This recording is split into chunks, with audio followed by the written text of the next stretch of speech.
Mapalad ang inuusig sa gawang puspos ng bait, pagkat may kakamting langit.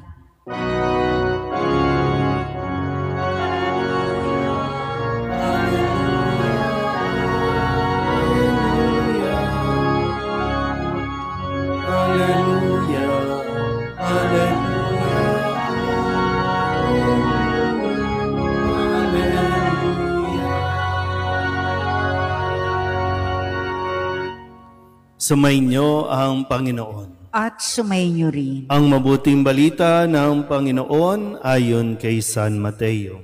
Papuri sa iyo, Panginoon. Noong panahong iyon, sinabi ni Jesus sa kanyang mga apostol, "Huwag ninyong isiping na parito ako upang magdala ng kapayapaan sa lupa. Naparito ako upang magdala ng tabak, hindi kapayapaan.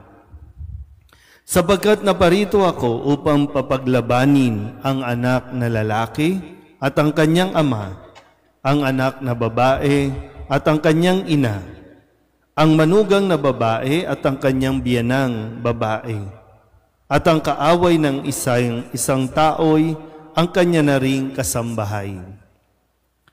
Ang umiibig sa ama o sa ina ng higit sa akin ay hindi karapat-dapat sa akin. At ang umiibig sa anak na lalaki o babae ng higit sa akin ay hindi karapat-dapat sa akin.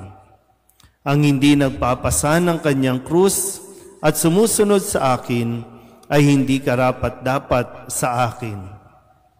Ang nag-iingat ng kanyang buhay ay siyang mawawalan nito, at ang nawawalan ng kanyang buhay dahil sa akin ay magkakamit nito. Ang tumatanggap sa inyo ay tumatanggap sa akin, at ang tumatanggap sa akin ay tumatanggap sa nagsugo sa akin. Ang tumatanggap sa isang propeta dahil sa siya'y propeta ay tatanggap ng gantimpala ukol sa propeta. At ang tumatanggap sa isang taong matuwid dahil sa siya'y matuwid, ay tatanggap ng gantimpalang nauukol sa taong matuwid.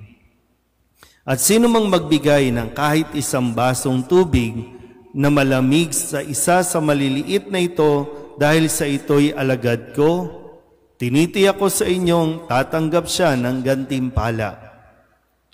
Matapos tagubilinan ang 12 alagad, umalis si Jesus upang magturo at mangaral sa mga bayang malapit doon. Ang mabuting balita ng Panginoon. Pinupuri ka namin, Panginoong Hesukristo. Isang magandang gabi po sa inyong lahat.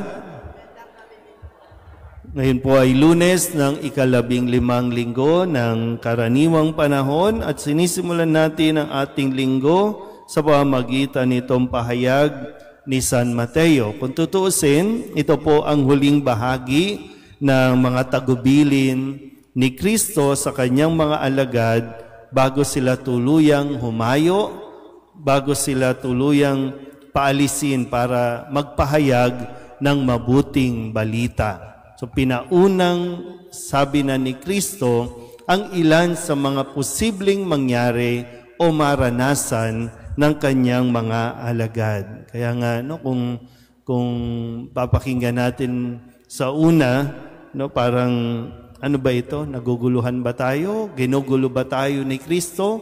Kasi ang sabi niya, hindi siya naparito para magdala ng kapayapaan, kundi magdala ng apoy, magdala ng tabak, hindi kapayapaan. Gusto natin kapayapaan. Ang gulo-gulo ng paligid, gusto natin kapayapaan. At sinabi pa, mag-aaway ang anak na lalaki at ang ama, ang anak na babae at ang ina, ang biyanan. Pag narinig nyo na yung biyanan at manugang, papalakpak na kayo kasi, sinabi pala ni Kristo, pwede palang awayin. Di ba, no? Pero kailangan natin unawain ng mabuti. Kasi, naalala nyo ang pinakaunang utos ng Diyos? Narinig natin kahapon, di ba, sa Ebanghelyo, Tinanong ng Pariseo si Kristo, paano ba magkakamit ng buhay na walang hanggan? Alamin mo ang utos. Pues, ano ang pinakaunang utos? Ibigin mo ang Diyos ng buong puso, ng buong kaluluwa, ng buong mong lakas. Kaya nga ang sinasabi ni Kristo dito, laging pinagdidiinan ang umiibig sa Ama o anak o ina ng higit sa akin. So huwag niyong kakalimutan yung bahaging yon, ng higit sa akin.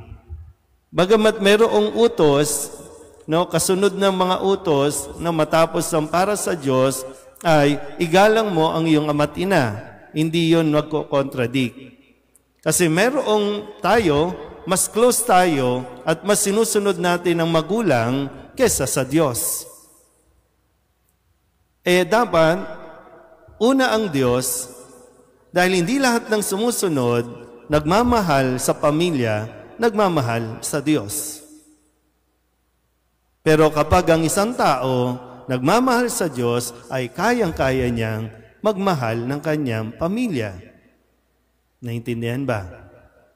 Pero bakit kailangan parang sinasabi ni maglalaban-laban kayo, mag-aaway-away kayo, aabot pa sa punto na pwede kayong patayin. Tandaan nyo ha, kayo ang papatayin, hindi ikaw ang papatay ha. Kasi di ba may utos si Kristo, may utos ang Diyos, huwag kang papatay. Hindi tayo uutusan ng Diyos. Patayin mo ang iyong anak, patayin mo ang iyong magulang. Naintindihan ba? Kasi baka mamaya tuwan-tuwa kayo, yay! Wala tayong obligasyon, wala tayong responsibilidad. Hindi ganun ha? Pagdating sa ating pananampalataya, ang ating pinagbabasihan ay ang mga aral, turo ni Kristo. Kaya kapag dumating sa punto na ang sinasabi ng iyong magulang, ang sinasabi ng iyong pamilya ay contradiction sa sinasabi ng Diyos, mamili ka, sino ang kakampihan mo? Kanino ka? Sino ang susundin mo? Kapag sinunod mo ang Diyos, mag-aaway at aawayin ka talaga nila. Pero kasi yung, di ba, pag sinasabi natin, sige na, sumunod ka na lang para tahimik tayo. Ay, hindi yung tunay na kapayapaan.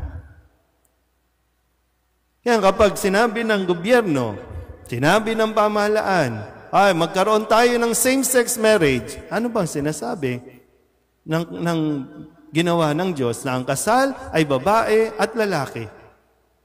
So, magkukontra talaga tayo. At hindi tayo pwede, sige na, para tahimik lang sila. Pag sinabi ng pamahalaan at sang-ayon ng iyong pamilya, sige, illegalize ang abortion. Ay, hindi, hiwalay tayo. Ganun yung mga darating ang sitwasyon, darating ang panahon na kailangan mong manindigan. Kaya nga lagi, sa akin, nang higit sa akin, ang tumatanggap sa akin, lagi nandoon yung salitang akin na dapat nating isaalang-alang, una at higit, kanino man na dapat nating sundin ang Diyos. Yun lagi ang pagbabasihan natin. Kasi kung ang tao ay madaling mag-justify ang tao, sige na, para tahimik ka, sundin mo na yan. Sige na, gusto mong yumaman, sige, gawin mo na yan. Gusto mong tahimik, mawalan ka ng problema, sige, i-abort mo yan. Pero ang simbahan, mananatili para sa kautusan na tumutupad sa utos ng Diyos. Dito nga lang sa atin, di ba? Pagdating sa usapin ng politika, maraming lumalabas, maraming umaalis. Kasi pag araw ng eleksyon, pag binigyan natin ng gabay, ito, huwag kang boboto ng pumapatay, huwag kang bumoboto ng magnanakaw, huwag kang boboto ng nakikiapid. Mismo mga taong simbahan, di ba? Naku, Father, huwag nang magsalita ang simbahan. Hindi. magsasalita ang simbahan kasi ito ang sinasabi ni Kristo. Hindi sinasabi ng pari, sinasabi ni Kristo. Kaya kung umalis man ang marami, okay lang. Di ba? Okay lang yan. Hindi natin pipiliting manatili kung hindi rin naman sumusunod. So, kaya maninindigan tayo.